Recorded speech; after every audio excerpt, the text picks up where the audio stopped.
Hello மக்களே, நான் மணிகண்டன். ஆக்சுவலாக நான் பேசுகிறது எந்த அளவுக்கு கேட்குது அப்படின்னு தெரியல. ரொம்ப காற்று பயங்கரமாக அடிச்சிட்ருக்கு. இருந்தாலும் கொஞ்சம் அட்ஜஸ்ட் பண்ணிக்கோங்க.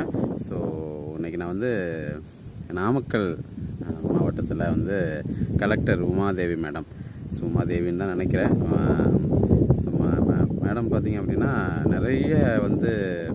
நிறைய ஃபீல்ட் விசிட் பண்ணி ரொம்ப நல்ல, நான் சொல்லி தான் உங்களுக்கு தெரியணும் அப்படின்னு கூட கிடையாது. ஸோ நிறைய நியூஸ் அவங்கள பற்றி வந்துக்கிட்டே தான் இருக்குது. நிறைய ஃபீல்ட் விசிட்ஸு, நிறைய சப்போர்ட்டு. ஒரு முதல் முறையாக நான் இதுக்கு முன்னாடிலாம் வந்து நமக்கு வீடியோஸில் சோஷியல் மீடியாவில் பார்த்துருப்போம். ஒரு ஸ்கூல் டீச்சரு ஒரு இடத்துலேருந்து இன்னொரு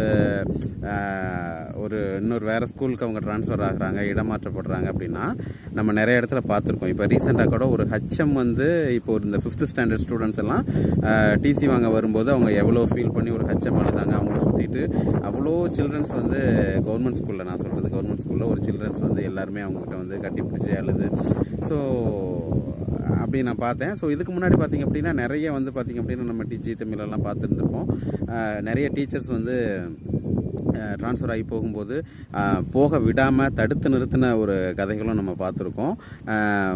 வேறு வழி இல்லாமல் ஸோ அரசோட ஆணைக்கு இணங்க நம்ம அவங்க போய் தான் ஆகணும். ஸோ எந்த அளவுக்கு அவங்க பற்றுதல், அவங்க செய்கிற தொழிலை நேசித்தாங்க, எந்த அளவுக்கு அந்த பிள்ளைங்களை நேசிச்சிருந்தாங்கன்னா அந்த வேலையை அந்த பிள்ளைங்க அவ்வளோ பாசத்தை கொடுத்துருப்பாங்கன்னு சொல்லிட்டு நம்மளால் அந்த வழியும் வேதனையும் நம்மளால் புரிஞ்சிக்க முடியாது.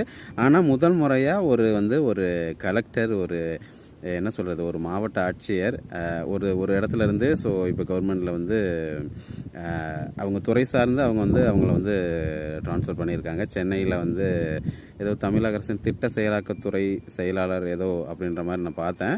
சரியாக எனக்கு தெரியல, அது மாதிரி தான் எனக்கு நினைக்கிறேன். பட் முதல் முறையாக நான் சொல்கிறது என்னென்னா, முதல் முறையாக ஒரு கலெக்டர் இடம் மாறும்போது அவங்கள பார்த்து நான் காலையில் இப்போ தான் ஒரு நியூஸ் பார்த்தேன். நாமக்கல் மீடியா அப்படின்ற ஒரு சேனலில் நான் நியூஸ் பார்த்தேன். முதல் முறையாக ஒரு மாவட்ட ஆட்சியர் ஒரு இடத்துலேருந்து இன்னொரு இடத்துக்கு பணி மாறுதல் போகும்போது அவ்வளோ மக்கள் அவங்க கூட சூழ்ந்து நின்றுக்கிட்டு, ஸோ அவ்வளோ ஃபீல் பண்ணி எல்லாருக்குமே ஒரு மன வலி தானே, மன பாரம் தான் இது. ஒரு இடத்துலேருந்து இன்னொரு இடத்துக்கு போகும்போது பாரம் தான். பட் ஆனால் நிறைய இடத்துல பார்த்திங்க அப்படின்னா நம்ம ஒரு இடத்துக்கு ட்ரான்ஸ்ஃபர் ஆகி போகிறோம், நம்ம நிறைய பேர் சந்தோஷப்படுவாங்க, அப்பாடா இவன் போயிட்டான்டா அப்படின்னு. ஆனால் ஸ்கூல் டீச்சருக்கு நம்ம பார்த்துருக்கோம், பட் வருத்தப்படுறத போகாதீங்கன்னு குழந்தைங்க கத்துறது. பட் ஆனால் ஒரு மாவட்ட ஆட்சித்தலைவருக்கு, ஏன்னா அப்போ எந்த அளவுக்கு அவங்க நல்லது பண்ணியிருப்பாங்க, அவங்க டியூட்டியில் எந்த அளவுக்கு அவங்க ரெஸ்பான்சிபிலிட்டி எடுத்திருப்பாங்க, எந்த அளவுக்கு மக்களுக்கு சப்போர்ட்டாக இருந்திருப்பாங்க, எந்த அளவுக்கு அவங்க வேலையை நேசிச்சிருப்பாங்க, எந்த அளவுக்கு அந்த மக்களை நேசிச்சிருப்பாங்க, எந்த அளவுக்கு அவங்க டியூட்டியில் வந்து ரொம்ப சின்சியராக இருந்திருப்பாங்க அப்படின்னு சொல்லிட்டு நான் சொல்லி தான் உங்களுக்கு தெரியணும்னு இல்லை. ஸோ அங்கே இருக்கிற மக்கள் தான் அதுக்கு சாட்சி. ஸோ மேடம் சென்னைக்கு போகிறாங்க.